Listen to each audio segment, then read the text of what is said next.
Você está no Por Dentro da Mídia, que é um programa que fala das tendências e transformações da comunicação.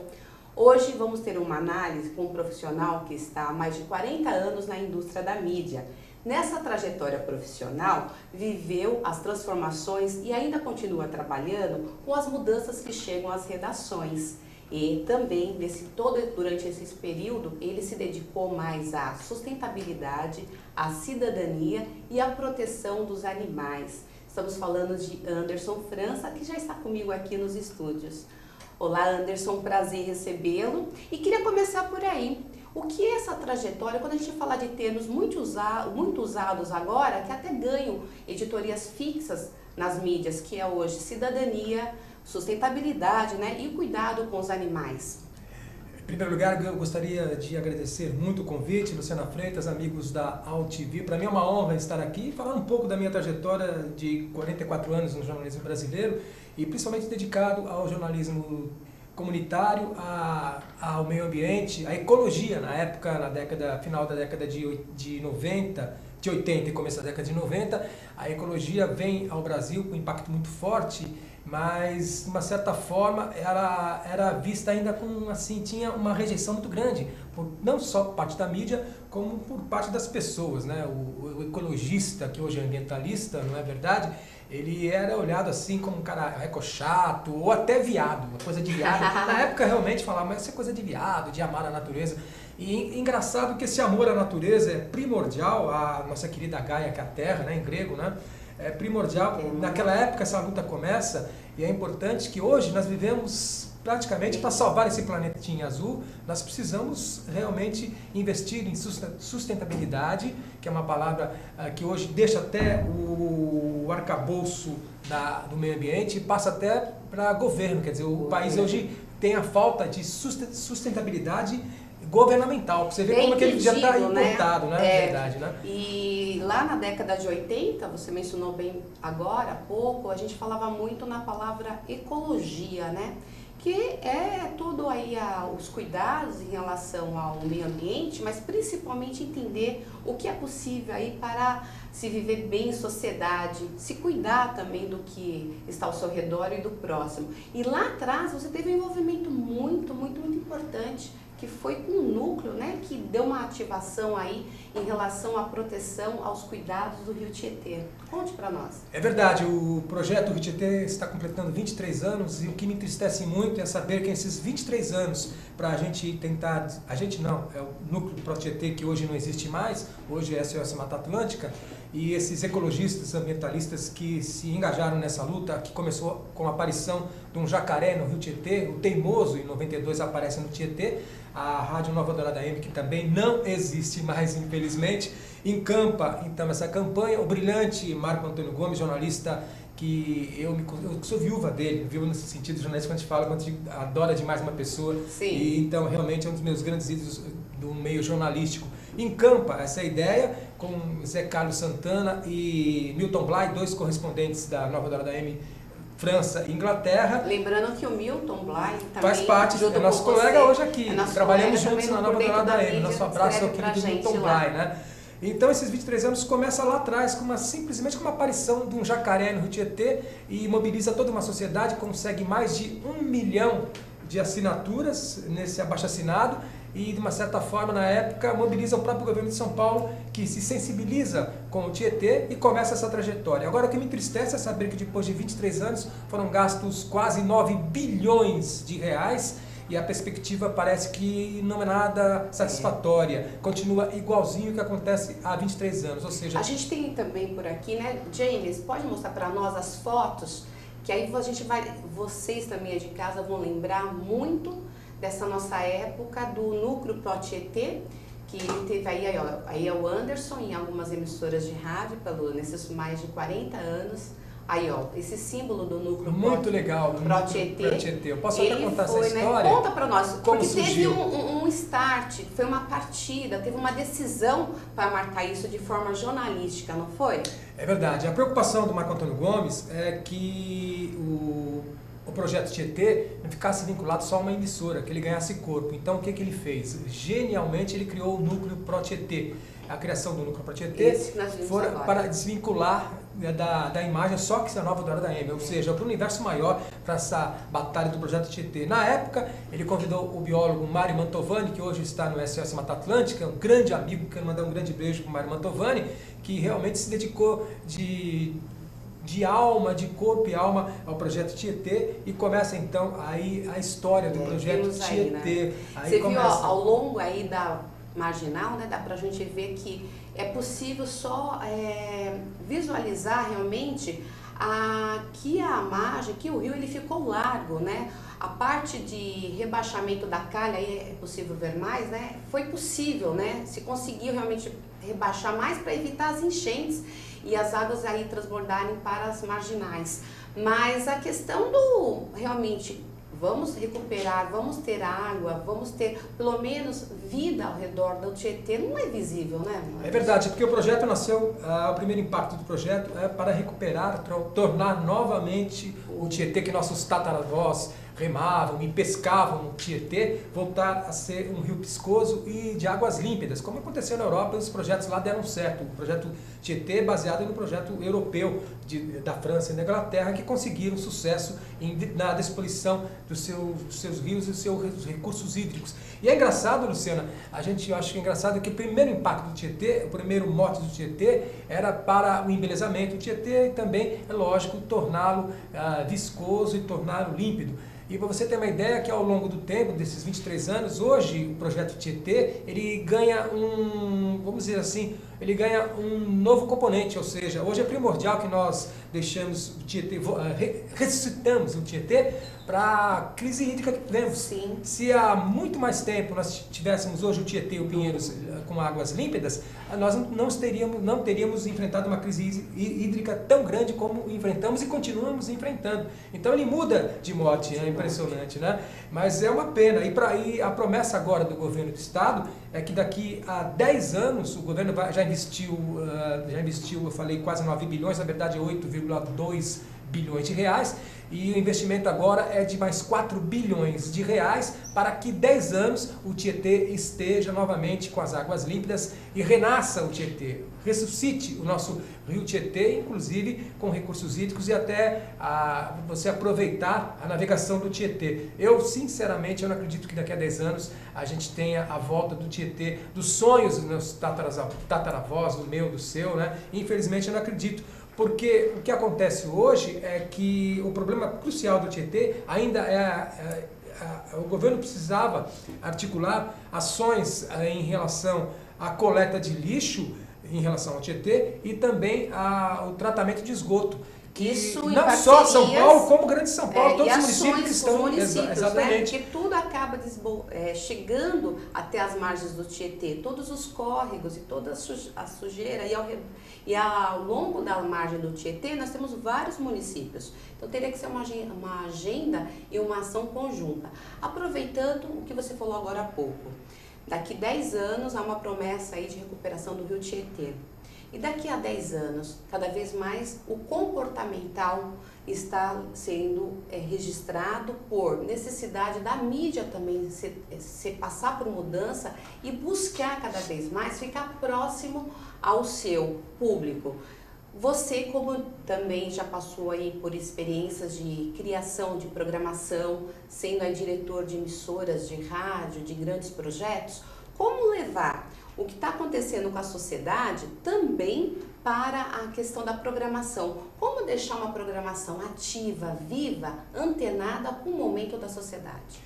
Eu acredito que ainda o rádio é o grande veículo de comunicação de massa, sempre foi assim. Se você pega a história do rádio, você vê que o rádio ele é primordial na defesa dos interesses públicos e principalmente de políticas públicas adequadas para a sociedade brasileira. E, infelizmente, hoje o rádio perdeu a sua força, perdeu a sua criatividade e, infelizmente, o que está acontecendo, a crise econômica está obrigando as emissoras a fechar, a quebrar, e, infelizmente, acontece isso. Mas o grande mote do rádio a grande mola mestra do rádio é realmente o jornalismo comunitário, a prestação de serviço. Ele nasceu para isso, ele nasceu desde o tempo de Roquete Pinto, ele nasceu para isso. O rádio tem que prestar serviço, porque é um veículo muito rápido. Então, o jornalismo hoje, você pode ver que a tendência hoje é do jornalismo popular, porque o brasileiro, em síntese, não gosta muito de ler, e o rádio, ele preenche essa lacuna, porque o rádio dá os drops da notícia, né? Sim. Mas ele é volátil, é rápido demais, ele dá os drops da notícia. Se você quiser se inteirar um pouquinho mais, vá na TV. Se você quiser saber detalhes, você vai ao veículo jornal.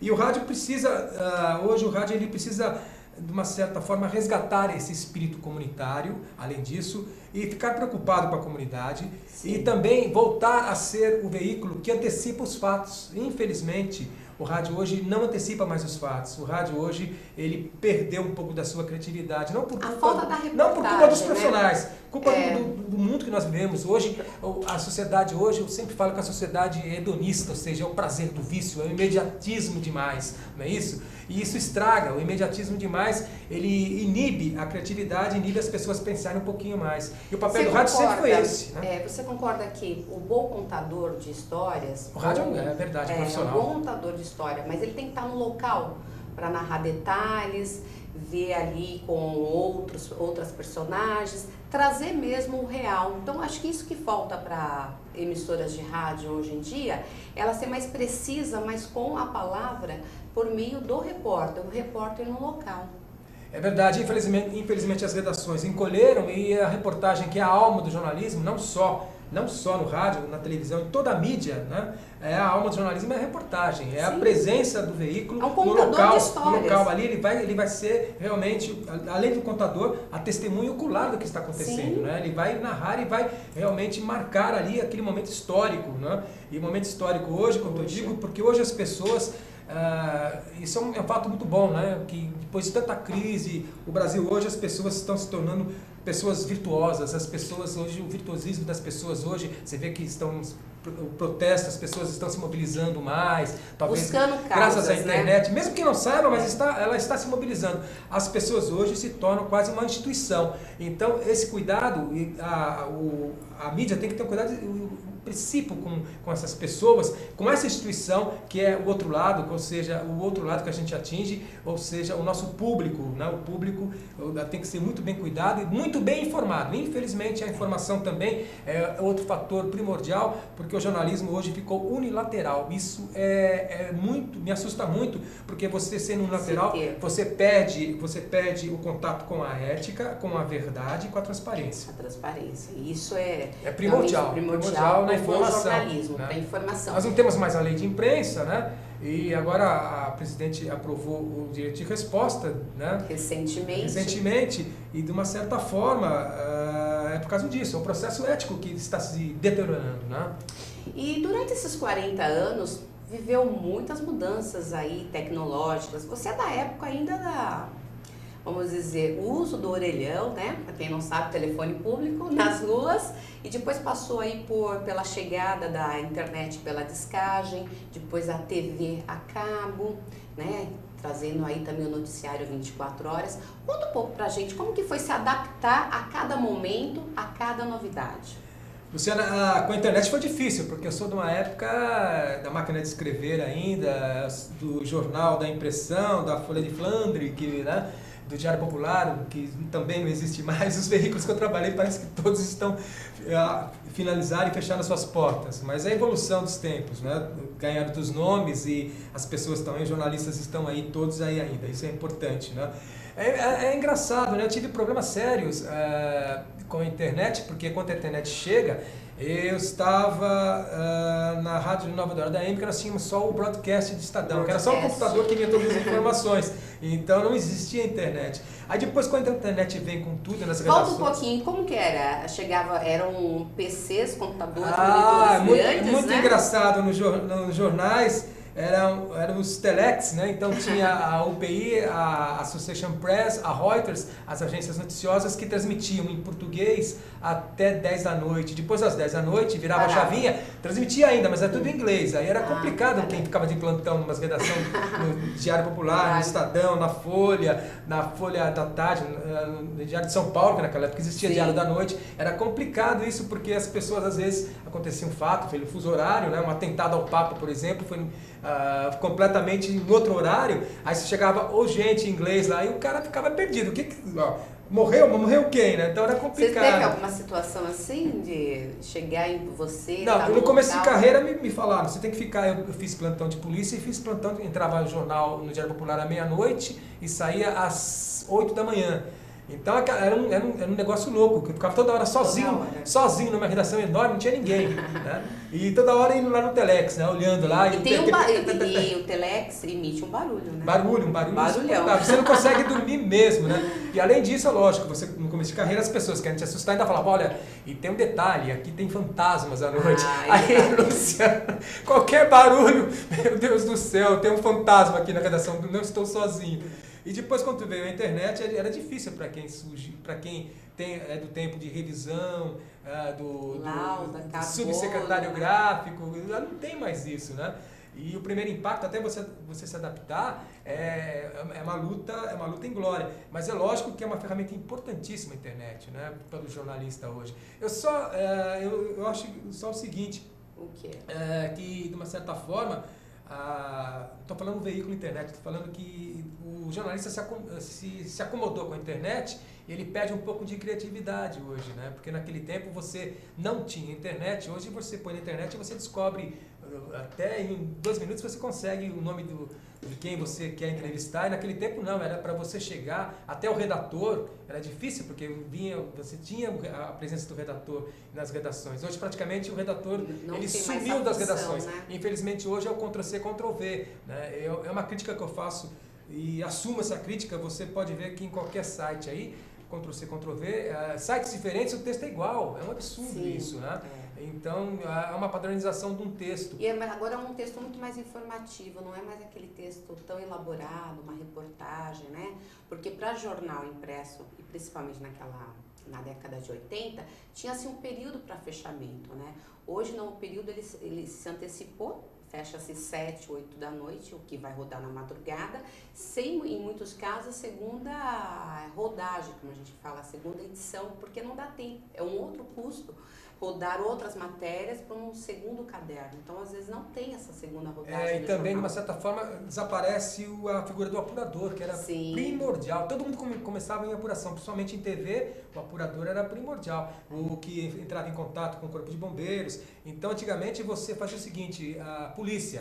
A checagem. A checagem era diária. Eu fazia a polícia da meia-noite às 7, então... Tipo 3 horas da manhã, eu tinha que ligar para tudo que era para DEIC, não era DEIC na época, não era DENAC na época, ligava para a sala de imprensa da Polícia Militar, sala de imprensa da Polícia Civil, e ali eles te passavam os principais fatos da polícia. E, olha, falar uma coisa, infelizmente a violência chegou a um nível exacerbado tão grande que os principais fatos políticos daquela época hoje seriam sorvetes, seriam realmente sobremesa, infelizmente. Nós chegamos a um fato, e existia uma ética também na polícia em relação ao jornalismo. O jornalista não explorava tanto assim fatos que hoje são explorados e praticamente não se dá informação, é desinformação. Às vezes na televisão você acompanha uma trajetória de um caso policial e você não sabe nem onde está acontecendo. Quer dizer, a cobertura ao vivo não esquece de mencionar o que está acontecendo. É uma pena isso. Que aconteça isso hoje em dia, né? Mas a evolução dos tempos, né? Eu fazer o quê? São coisas que a gente tem que conviver. Eu convivo, mas sou radical nesse ponto. Eu acho que o jornalista ele tem um compromisso com a verdade, ele não pode simplesmente se imiscuir desse compromisso com a verdade nunca. Porque o que tem que prevalecer é sempre uma boa apuração, acompanhada de checagem e sempre ouvindo os dois lados. Então o texto também para a internet, tem que seguir esse padrão. Senão se falta aí com a ética e principalmente, né, não é notícia. E você, a é partir só um lado ouvir. E tem um detalhe, além de ouvir, eu vou mais além de ouvir 2 lados, eu ouvi 3, 4, 5 lados, todos os lados envolvidos na questão. E muitas personagens. E tem um detalhe, você para para escrever alguma coisa, você tem que ter você tem noção daquilo que você está fazendo. Sim. E hoje você vê verdadeiros absurdos, às vezes coisas que não condizem com a realidade.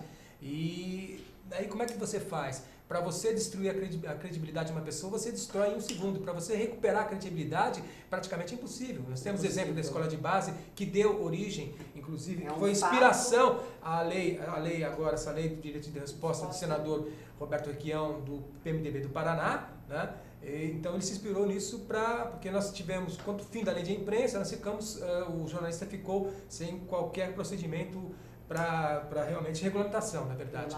E então a lei de direito de resposta até agora ser regulamentada era julgada pelo judiciário, né?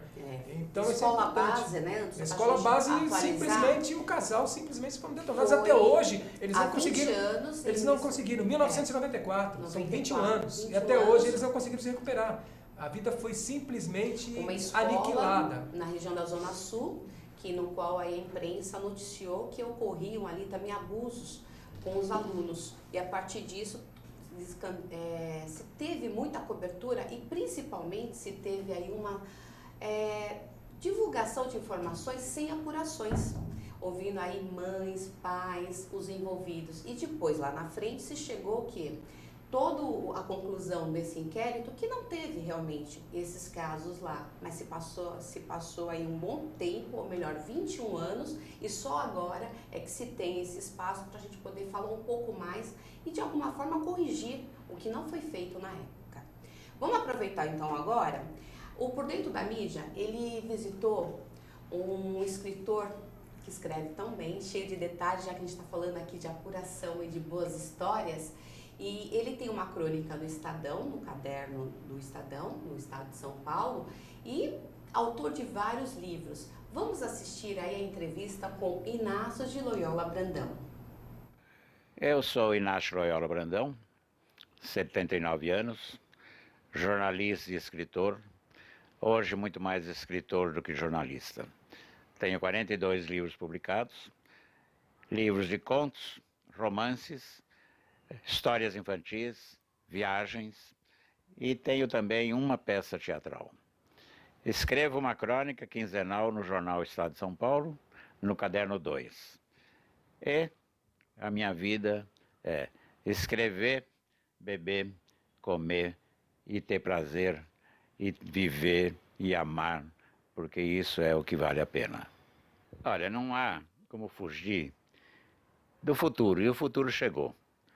E o futuro da mídia talvez não seja mais a coisa impressa. Ela vai subsistir, ela vai continuar. Mas a mídia hoje já é tudo que você tem por fora, pelo lado, entende? Pelas redes sociais, pelas comunicação web, pela internet, por coisas como a AltV faz. E por programas como esse, Por Dentro da Mídia. Esta é a comunicação que vamos ter amanhã, talvez só essa, que a gente vai poder acessar em qualquer lugar, em qualquer momento, através do nosso celular, do nosso tablet, do nosso relógio, do nosso brinco, da nossa carteira de moeda, porque a internet vai penetrar e já penetrou em tudo. Não há como fugir dela. Esse é o futuro, e essa é a maneira de divulgar, de noticiar, de informar e de fazer reportagem, de fazer entrevistas, de fazer tudo. Uma coisa que eu posso acordar e ligar e ouvir e saber e ver. Chegamos no amanhã. Olha, de qualquer maneira, quem faz a comunicação e quem escreve e quem é jornalista tem que usar todos os meios. O livro hoje, eu sou um escritor, eu sempre fui um escritor, muito mais do que jornalista, muito mais do que qualquer outra coisa, que eu tenho 50 anos de carreira. Aonde o livro puder aparecer, eu vou estar lá junto com o meu livro. E qualquer escritor. Tudo é fundamental para atingir o leitor. O leitor tem que ser captado de alguma maneira, tem que ser conquistado e seduzido. Essa é a maneira? Vamos lá.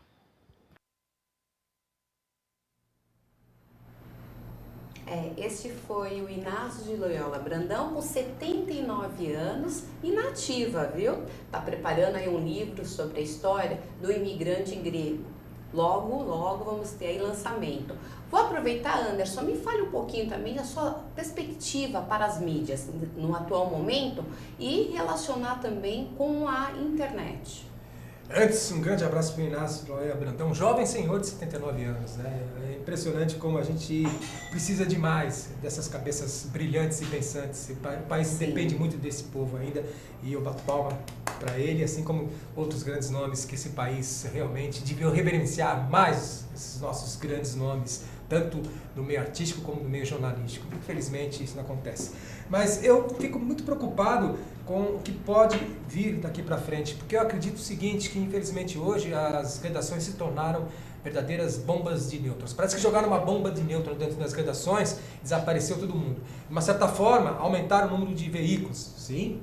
Aumentou o número de veículos? Aumentou o número de veículos, aumentou sim. Mas o outro lado, essa bomba de nêutrons que eu falo da redação, diminuiu demais a quantidade de profissionais e a nossa categoria está vivendo um momento muito triste, uma crise sem precedentes da categoria, que perdeu a força política, perdeu a força profissional e por causa disso nós vemos tantas aberrações hoje do descuido com a notícia. A notícia não pode ter descuido, gente. A notícia é primordial. A partir do momento que você é formador de opinião, a partir do momento que você vai informar, você tem que ver que a palavra tem uma força descomunal. Se você dirige essa palavra para um lado errôneo, você pode causar danos irreparáveis. É o que está acontecendo no momento. E, infelizmente, o que está acontecendo no momento é isso. Então, a minha preocupação é com a ética jornalística, que eu não vejo eu vejo que ela está sendo violada nos dias atuais.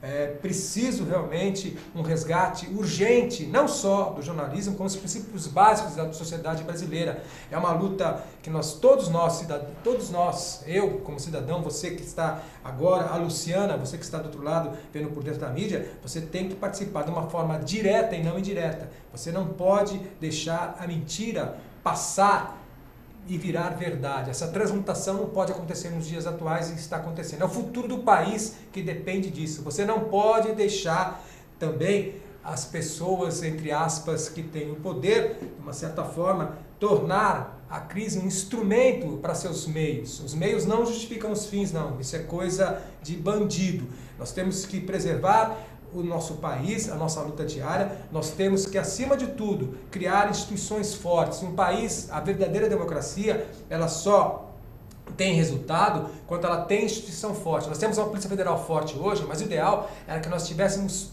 as demais instituições também com força. Com força que eu falo é para ter a justiça que todos nós queremos, a igualdade social, para que todos nós brasileiros realmente tenhamos um futuro melhor. E é lógico que o jornalismo está dentro desse bojo, está dentro desse arcabouço, e então realmente é preciso fazer uma revisão geral do país, e também do jornalismo, e também da postura do jornalista hoje em dia.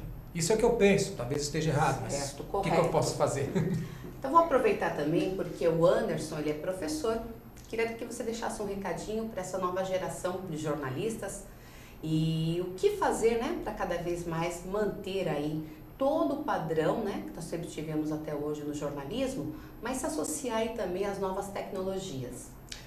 Em primeiro lugar, para você, meu querido companheiro que está começando agora, ser jornalista não é ser glamuroso. Ser jornalista é um princípio, é um princípio que você vai ter, você tem que adotar esse princípio com a verdade, com a transparência, com a ética, é o princípio básico do jornalismo. Você não pode de forma alguma fugir disso.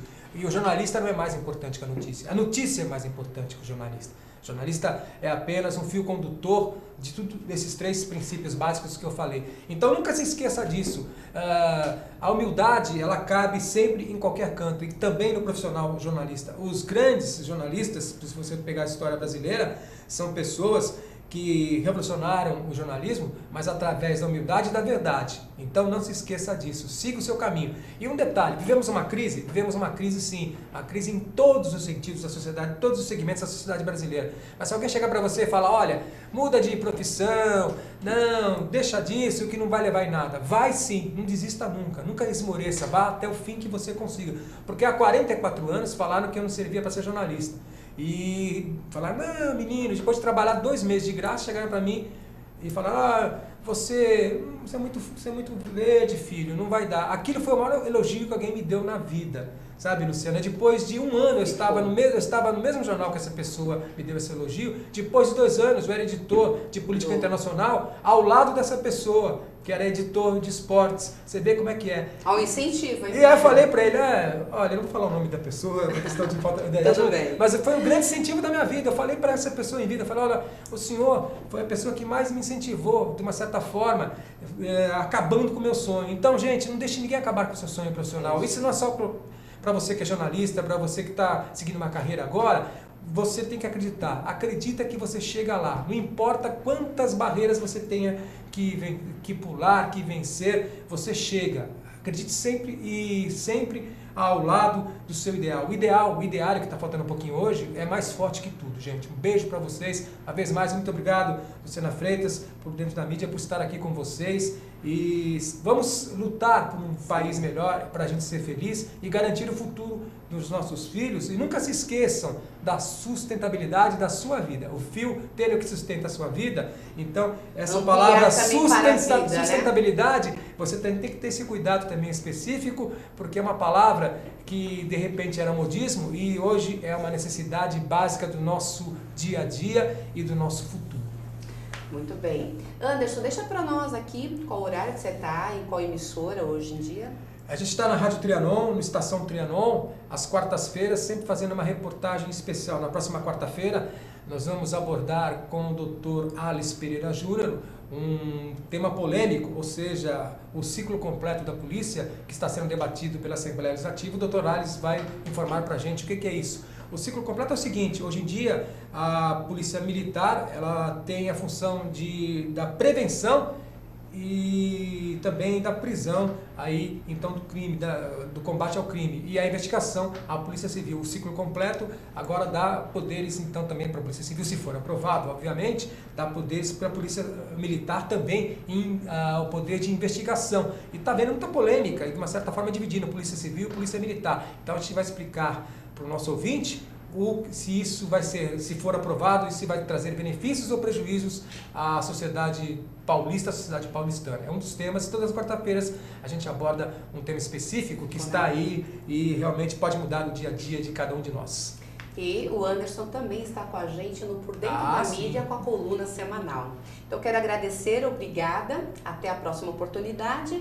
E vocês aí de casa, aguardem daqui a pouquinho, a gente vai preparar tudo por aqui, que temos a nossa conversa semanal com o Ari Pereira Júnior. Vamos falar de esporte, mas principalmente as Olimpíadas. É o Por Dentro da Mídia, rumo às Olimpíadas 2016.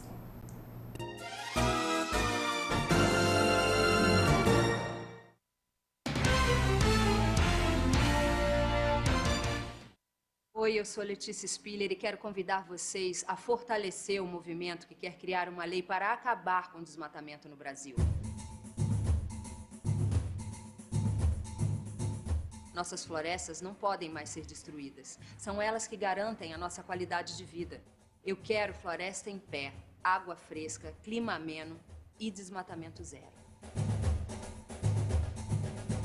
E você?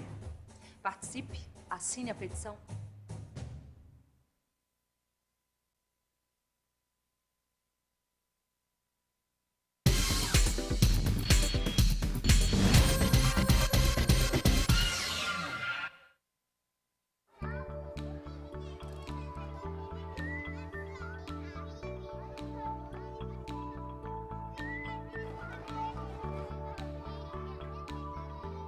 Quando uma criança desenvolve seu potencial, as portas do mundo se abrem para ela.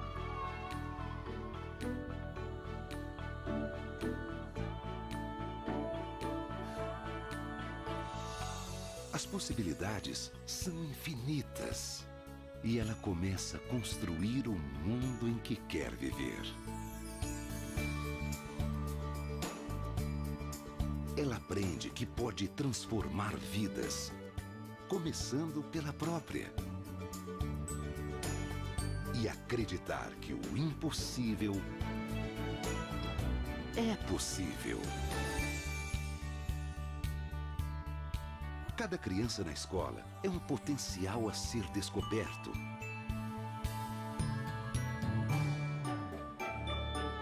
Potencial de realizar sonhos, não importa o tamanho.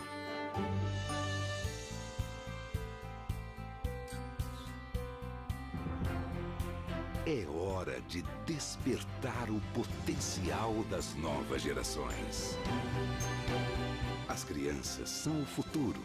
A educação é o presente.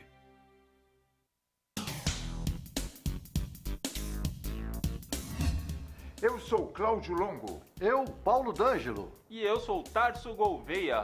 Nós apresentamos todas as terças-feiras, às 9 da noite, aqui na altv.com.br, o Família Palestra TV, um programa esportivo onde você sabe de tudo sobre o Palmeiras, aqui na TV da internet.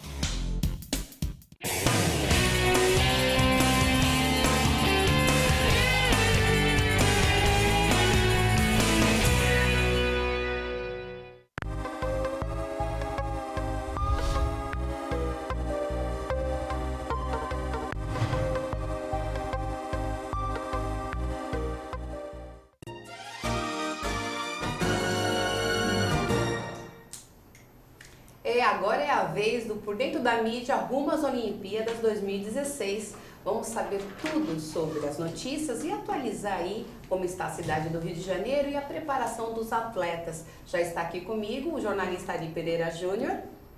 E Ari, eu já quero começar aí com uma expectativa para o Clodoaldo Silva, né? Ele já quer realmente ir para o Rio e está conseguindo, né? Aí fazendo a sua pontuação.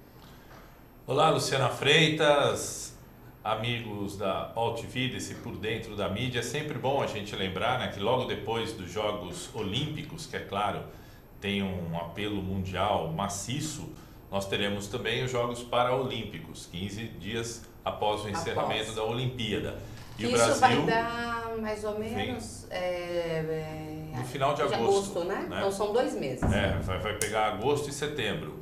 A Olimpíada pega julho e agosto e a Paraolimpíada, que hoje se chama Jogos Paralímpicos, agosto e setembro. E o Brasil vem numa ascendente muito grande desde a participação em Atlanta em 1996 e o Clodoaldo se pronunciou nessa semana, Luciana, dizendo que vai partir para mais uma Olimpíada, né? Ele já tem 13 medalhas acumuladas entre Sydney e Pequim.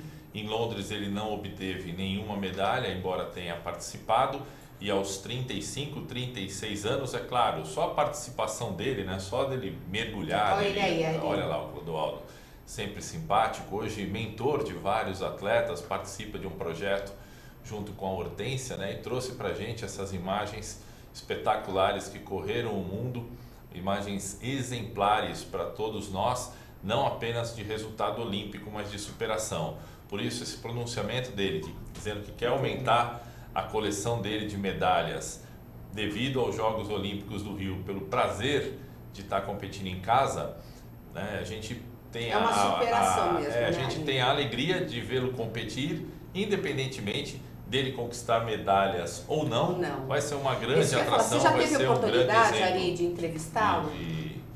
De oferecer essa imagem a todos os brasileiros. Já, inclusive, nós levamos o Clodoaldo na Rádio Eldorado, que dava um espaço muito grande, não só para o esporte olímpico, também como paraolímpico.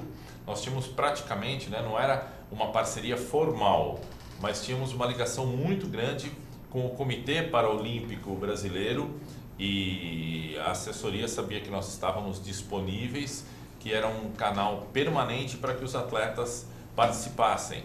E o Clodoaldo, simpático daquele jeito, né, ele foi para dar uma entrevista lá de 30, 40 minutos com a gente no estúdio e acabou passando o dia pessoal da redação, lá do Sexto Andar, do Jornal da Tarde ou do Estadão, desceu para fazer matéria com ele, levaram ele para almoçar, foi conhecer todas as dependências, distribuiu autógrafo, tirou fotografia, passou o dia lá a na pessoa redação mesmo, do né? Eldorado. Realmente. Ele é muito carismático e todo mundo querendo que ele conte uma historinha, né? Poxa, com tantas dificuldades, como é que consegue tanto sucesso? É a superação, o esforço, a determinação, né? Ele tem essa deficiência 13 medalhas, no corpo, né? Acho que essa mas superação o espírito vem pelo dele também. é completamente normal e ele mostrou isso pra gente, né? Que ele entende isso, que é apenas uma deficiência do corpo, mas ele se sente muito bem e faz coisas que nós não conseguimos fazer, né? Tendo o privilégio de todos os movimentos. E que bacana que a gente vai ter possibilidade, né, viajando até o Rio de Janeiro para ver essas modalidades. E tem novidades também, né, Ari? É a venda de ingressos. Parece que tem um lote aí com preço legal. Olha, né? ontem, Luciana, no site oficial, rio2016.com, rio2016.com, tinham ingressos para 3 modalidades que são bastante procuradas, né? 3 esportes coletivos, handball, futebol e basquete, sendo vendidos ao preço máximo de R$ 70, ou seja, uma oportunidade de se ver competições interessantes, todas são interessantes, mas essas 3 para os brasileiros têm muito mais apelo, né? O basquete, o futebol naturalmente e o handball, principalmente o feminino, que vende um título mundial. Então os ingressos estão variando de R$ 40 a R$ 70 e pontualmente aparecem no site, né?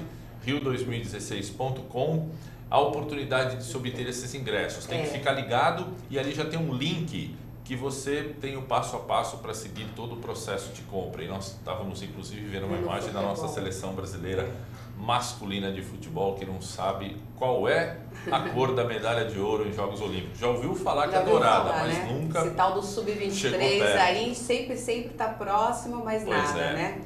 E, Ari, futebol é um caso à parte sempre. Aproveitando que você falou que a gente vai ter oportunidade de ver aí atletas do mundo todo, né? Tem novidades também aí, porque no basquete os melhores lá dos Estados Unidos também tem gente querendo chegar aqui e já tá buscando esse seu lugar aí na seleção dos Estados Unidos, né? Tem um ídolo, né? Um veteranão aí de Olimpíadas, que é exemplo do Clodoaldo Silva, quer vir para o Brasil. Está ele aí. Que é o Kobe Bryant, jogando há 20 anos no Los Angeles Lakers. Seria sem dúvida nenhuma uma atração espetacular para os brasileiros que forem acompanhar os Jogos Olímpicos no Rio de Janeiro. Bryant disse recentemente que não queria mais saber de Olimpíada, que queria se aposentar em relação à seleção norte-americana, né, que já foi considerado o Dream Team do basquete. E o Kobe Bryant, ele teria a oportunidade no Rio de Janeiro, acho que isso deve ter motivado ele a voltar atrás, a reconsiderar essa aposentadoria e ratificar que quer vir ao Rio de Janeiro, o fato dele ter a condição de obter o 3º ouro olímpico consecutivo, um tricampeonato consecutivo, Pequim, Londres e o 3º que seria os Jogos do Brasil. E ele vai completar 38 anos de idade, é isso mesmo, 38 anos de idade, às vésperas, seria na véspera da decisão do basquete. Se os Estados Unidos forem para a final, né, o que é mais do que previsível, senão está lá entre os pode comemorar, pode 4. assoprar a velhinha no bolo dele no Rio de Janeiro com o ouro no peito, que seria a 3ª consecutiva, uma proeza para esse atleta norte-americano que é um ídolo mundial. Vamos agora para a natação, porque também tem outro ídolo mundial, né? E essa semana tivemos aí toda a movimentação, toda a competição, né? E tem um brasileiro aí que passou à frente aí, que é o João Luca. Ele, por um dia, né, ficou na frente do Phelps, né? Pois é o Michael Phelps, Luciana, que está tentando também, né, uma classificação para o Rio de Janeiro. É diferente do Kobe Bryant. O Kobe Bryant seria convocado, né, diante da disponibilidade dele. É claro que os norte-americanos o trariam com todo prazer, mas o Phelps, que a gente está vendo aí na tela da AllTV, ele ainda precisa conquistar os índices, né? A natação, o atletismo, não adianta você falar assim, eu quero ir, me convoca. Não adianta. Não, você precisa conquistar, precisa confirmar os índices estabelecidos de acordo com os critérios ou imposto pelo país ou pela FINA, que é a Federação Internacional de Natação. E o Michael Phelps, ele, independentemente do que está fazendo hoje, você citou essa competição dos 200 metros em Minneapolis, nos Estados Unidos, essa no último semana, final né, de semana, ele ficou apenas com o 10º tempo na prova dos 200 metros nado livre, que é a especialidade dele, enquanto que o brasileiro que você citou, que é uma promessa, o João de Luca, fez o 2º melhor tempo nas eliminatórias. Agora, o Michael Phelps também não tem, exemplo do que eu falava com o Clodoaldo Silva, não tem mais nada. Esse é o João, o brasileiro, que ficou em 2º nos 200 metros nas eliminatórias lá em Minneapolis. E o Michael Phelps, para o nosso amigo ter uma ideia, para o internauta ter uma ideia, ele é o recordista pessoal de medalhas em Jogos Pan-Americanos. Em uma única edição, obteve 8 medalhas de ouro nos Jogos de Pequim em 2008. 8 de ouro, sozinho. Contra 7 do Mark Spitz, também americano, que havia conquistado, era então o recordista, com 7 ouros nos Jogos Olímpicos de Munique, em 1972. E é também o recordista de medalhas olímpicas acumuladas ao longo da participação nos Jogos, não apenas em uma Olimpíada. Em 3 Jogos, ele obteve 22 medalhas. Nossa, que soma! O recorde era de 18 até Londres, quando ele obteve a 19ª medalha. Bateu o recorde mundial de medalhas pessoais conquistadas ao longo dos Jogos e depois ainda ganhou mais 3, a 20ª, a 21ª e a 22ª, né? Tem muito país aí que disputa a Olimpíada há 100 anos, não tem o número de medalhas que apenas um atleta já obteve ao longo das Olimpíadas. E está se esforçando. Seria também uma grande atração entre os veteranos do esporte para o público dos Jogos Olímpicos do Rio de Janeiro. Vamos dar uma passada agora no judô feminino, a Sara Menezes. A Sara Menezes, Luciana, ela está convocada para as 2 últimas competições de 2015. O ano do judô vai ser encerrado com o Grand Slam de Tóquio, que é uma competição muito tradicional. O ano passado o Brasil obteve apenas uma medalha na categoria feminina, uma medalha de bronze. O nível é altíssimo, né? Eles é a primeira brasileira a conquistar uma medalha de ouro, a imagem dela nos Jogos de 2012 em Londres. Né? Então a Sara Menezes já está convocada para 2 competições que o Brasil vai disputar, tanto nesse Grand Prix que eu citei, o Grand Slam de Tóquio, quanto o Grand Prix de Jeju. O Grand Prix de Jeju na Coreia do Sul, que vai ser 10, 15 dias antes dessa competição de Tóquio. E o Brasil vem recentemente, né, de uma competição em Abu Dhabi, em que as mulheres mais uma vez brilharam. O Brasil obteve 2 pratas com a Mayara Aguiar e a Érica Miranda, ou seja, o judô feminino definitivamente, desde que a Kathleen Quadros inaugurou o quadro de medalhas para as brasileiras em Pequim, que era uma situação inédita. A gente está vendo as nossas judocas fazendo competições tão espetaculares quanto nós estávamos acostumados a acompanhar os atletas, né, o judô masculino, desde que Aurélio Miguel nos trouxe o ouro de Seul em 88. E resultados também importantes essa semana, aí com o time feminino, o handebol, né? Tivemos aí essa semana, elas aí tá em preparação para o Mundial, mas elas estão também numa pegada, numa sequência muito boa, né, Ari? Na semana passada nós falávamos aqui do Super Forte, que é um campeonato, é um torneio amistoso, né? Mas é muito tradicional, é disputado desde 1979 na Alemanha. A seleção masculina chegou em 3º lugar. É um bom resultado. Só o Brasil, o fato de ter sido convocado para jogar na Europa, já demonstra a ascensão do handebol brasileiro. Agora as meninas estão se preparando para um torneio semelhante aqui no Brasil, chama 4 Nações, que vai ser disputado pela Eslovênia, Argentina, se não me engano é isso aí, Eslovênia, Argentina e Sérvia. Então os 3... E a Sérvia é um adversário que vai chamar muito a atenção, porque o Brasil foi campeão mundial feminino nesse título inédito em 2013 fazendo uma final dramática, espetacular, suada contra a seleção da Sérvia. E esse jogo vai ser disputado novamente no Distrito Federal, nesse torneio amistoso que vai ser disputado no fim do mês, preparatório para o Mundial da Dinamarca, em que o Brasil vai tentar no mês de dezembro o bicampeonato no handebol feminino. E tudo isso faz parte do pacote de preparação para os Jogos Olímpicos do Rio. E essa é muito assim, Ari, próximo à abertura dos Jogos, que a gente já vai estar com quase aí na véspera, né? Faltando 4, 5 meses, ainda vai ter gente buscando seus índices e vagas para ir para os Jogos? Assim, isso é uma constante, né? Principalmente nas modalidades individuais. É claro que se o cara fizer o índice faltando meia hora para conquistar a Olimpíada, né, tem um limite, mas natação, atletismo, isso aí é estendido. Os esportes coletivos em que é necessário formatar as chaves, os grupos, aí a classificação tem que acontecer com uma certa antecedência. E essa preparação do handebol... Eles dão um ritmo, né, às competições, né? Dão. Essa preparação do handebol está sendo tão bem elaborada, né, motivada por esse título mundial, que a seleção está dividida em 2 frentes. Agora, acho que no dia 21 ou 22 de novembro, tem uma seleção brasileira, pode ser chamada de seleção B.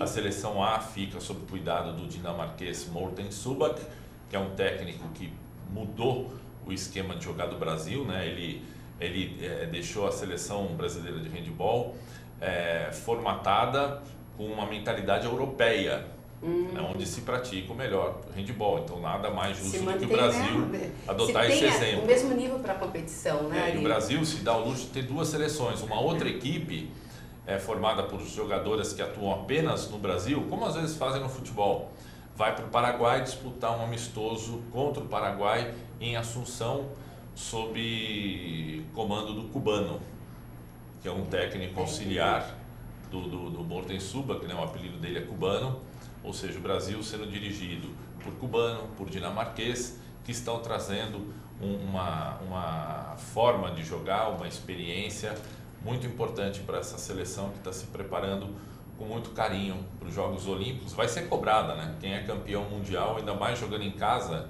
né? Fora do futebol, o Brasil tem raras oportunidades de conquistar um título mundial, uma medalha olímpica. Então, quando existe essa possibilidade, é até perigoso, porque, né, você atuando em casa, você tem o fator torcida a seu favor e a pressão a ser administrada. Você longe do país, competindo a 10 mil quilômetros de distância, claro que tem a pressão, né? Mas com a torcida ali a 20 metros de distância, tem que administrar, né? Essa pressão. Claro, ela tem que ser muito bem administrada, né? O fator psicológico, além do técnico, tático, físico tem que ser bem administrado. Vamos aproveitar então agora para atualizar, sabe o que? O futebol olímpico. Tivemos uma partida importante essa semana e com gols aí e com um nome muito importante também, né, Ari? Tá surgindo aí, quem sabe, a base realmente desse Sub-23 para se ter realmente essa força e chegar a tal esperada medalha, né? Pois é, Luciana, a Seleção Brasileira de Futebol, que está aí na tela do AltV, mais uma vez, o time Sub-23, né, o time considerado olímpico, parece que está agredindo, né, o ouvido, os olhos do torcedor. A gente fala Seleção Brasileira, antes todo mundo se empolgava, tinha muito carinho por esse time, aí as imagens do amistoso da noite da última quarta-feira, contra a seleção norte-americana lá em Recife, na Ilha do Retiro. 2-1, né, Ari? 2-1 para o Brasil. Gols do Gabigol e do jogador do Santos, né? E também do Luan, que é um atacante do Grêmio que está sendo muito sondado aí pelo futebol europeu, dificilmente vai permanecer no país. Agora, a seleção brasileira Sub-23, ela traz também esse ranço da CBF, né? Dessa desorganização que tomou conta da seleção brasileira, que ficou traduzido, estampado naquele lendário 7-1, que vai ser eternizado. Então a bagunça foi levada para campo, todos esses desmandos, né? A CBF poderia até se mudar lá para o Congresso, que estaria muito adequada ao contexto político atual do Brasil, pela forma como é praticado a administração da como CBF. Combinar, né, Ari? Agora, a seleção sub-23 não tem nada a ver com isso. Se os jogadores lá dentro de campo tiverem uma mentalidade única e exclusivamente olímpica, esportiva, né? Que é o que prega os Jogos Olímpicos, essa confraternização, essa evolução esportiva, tem chances de chegar à inédita medalha de ouro, mas precisa superar esses traumas também, por ser um fato inédito. E na última quarta-feira nós vimos a seleção brasileira jogando contra os Estados Unidos, onde o futebol está evoluindo muito, não encantou, mas obteve uma vitória importante. É sempre bom vencer. Esse time já tinha feito algumas apresentações na Europa, perdeu da França, depois jogou contra adversários da CONCACAF, seleções inexpressivas, ganhou de 5-0, 6-0, foi um bom teste. Esse jogo volta a se repetir, não aquele, claro, né? Mas os dois adversários voltam a entrar em campo domingo. Brasil e Estados Unidos vão se enfrentar em Belém do Pará, no Estádio Olímpico Mangueirão. Mais um teste para essa equipe sub-23, que teve como novidades, como eu dizia, o Valdívia, do Internacional, o Gabigol, que é o Gabriel dos Santos, e o Gabriel de Jesus, que é o Gabriel do Palmeiras. Aí e os três, Santos, Palmeiras. Os três jogaram muito bem, foram aprovados. Mas, na minha opinião, o melhor jogador do Brasil em campo foi o Fred, o volante do Shakhtar Donetsk, ele que deu uma estrutura para que a seleção brasileira tivesse força para enfrentar os Estados Unidos, né? E o fato negativo foi o Doria, um volante que está atuando no futebol francês, volante não, um zagueiro, recentemente passou pelo São Paulo Futebol Clube, errou, teve que cometer um pênalti que originou o gol dos Estados Unidos e ainda foi expulso. Mas tem muito caminho aí, tem chão pela frente, o Sub-23 para se ajustar, né? Os jogadores, vamos falar muito por aqui também. Eles estão sempre em atividade, então não precisam de uma preparação específica, futebol, basquete, né? Eles estão sempre jogando. Fazer o fato de juntar da liga e esquecer esse trauma de que a medalha de ouro em Jogos Olímpicos é um objeto inatingível. Se as outras seleções conquistaram, o Brasil também pode conquistar. Um recadinho rápido aqui, estão me perguntando novamente, o endereço, né, para compra dos ingressos é rio2016.com, e tem informações de que já foi escolhido a cidade, né, a cidade sede para o primeiro jogo de futebol, né, Ari? Pois é, Luciana. O futebol também, que é um dos esportes que eu citei, que estavam entre aqueles que os ingressos estavam disponíveis, né, até R$70, futebol, basquete e handball. Teve nessa semana as sedes definidas. Nós temos ainda os adversários do Brasil, mas sabemos que a seleção brasileira vai ser a cabeça de chave do Grupo A. E o Grupo A disputa na primeira fase 3 partidas, como aconteceu na Copa do Mundo em 2014. E o Brasil vai fazer a estreia no estádio Mané Garrincha, no Distrito Federal. Depois joga a segunda partida de novo em Brasília, também no Mané Garrincha. E o terceiro e último jogo da fase de grupos vai ser disputado em Salvador, na Fonte Nova. Da Fonte Nova, o Brasil vai ter a oportunidade de jogar uma vez aqui em São Paulo. Que é na Arena vai para Itaquera, né? Isso, nas quartas de final, jogaria em Itaquera. Se eliminar esse adversário, aí faz semifinal no Maracanã. Se eliminar o adversário da semifinal, faz a decisão também no estádio Mário Filho, Maracanã, lá no Rio de Janeiro. É isso aí. Ari, é a única modalidade fora da cidade do Rio de Janeiro, o futebol, não é isso?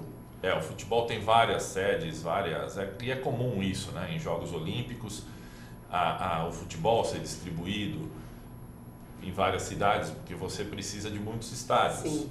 Né? O basquete precisa de um ginásio só, o vôlei precisa de um ginásio só, a natação de uma piscina só. Então você concentra tudo na cidade sede, no Parque Olímpico, geralmente. Agora o futebol não, necessita de vários estádios, né? Então é comum você sair para cidades que estão ao redor da sede, no caso do Brasil, para os estados de todo o país, que assim contempla também outras torcidas. E utilizar a estrutura que ficou da Copa, né, do mundo, né, Ari? Assim pelo menos, né, dá para usar depois da Copa aqueles estádios lá, manda cortar a grama, faz a pintura, tira os cupins lá, principalmente dos estádios do Norte, Nordeste, regiões Centro-Oeste, né, que investiram muito sem ter uma finalidade, um objetivo que fosse além da Copa do Mundo, né, aquela situação imediatista, oportunista, sem visão, e agora os estádios lá estão completamente abandonados, né? Se bobear, vão ser encobertos pela selva, ninguém vai perceber que existe um estádio ali. É isso aí. E só lembrando que a gente tem hoje a partida do Brasil contra a Argentina, porque foi adiado ontem, né? A gente está falando de futebol e o país respira futebol. Pelo menos ontem escapou do vexame, né? Do vexame. Aliás, esse jogo... Também temos agora o fim de semana Fórmula 1, né, Ari? Tem o Grande Prêmio do Brasil é aqui. Já foi mais empolgante, né? Mas o título já está definido, que é o principal apelo da temporada. Lewis Hamilton vem aqui para comemorar o título, que foi conquistado nos Estados Unidos, e vem em busca, claro, da primeira vitória dele, né? Nunca venceu em Interlagos. O Felipe Massa tem uma grande chance de subir ao pódio, porque as duas Mercedes, Lewis Hamilton e o Rosberg, fazem um campeonato à parte.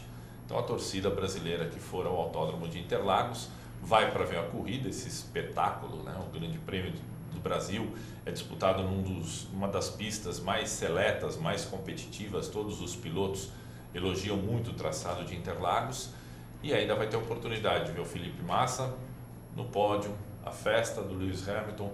Quer dizer, para quem gosta de automobilismo, né, mesmo brasileiro não tendo chance de ser campeão do mundo, é um prato cheio, aí, uma oportunidade anual que a Fórmula 1 oferece aos torcedores paulistanos.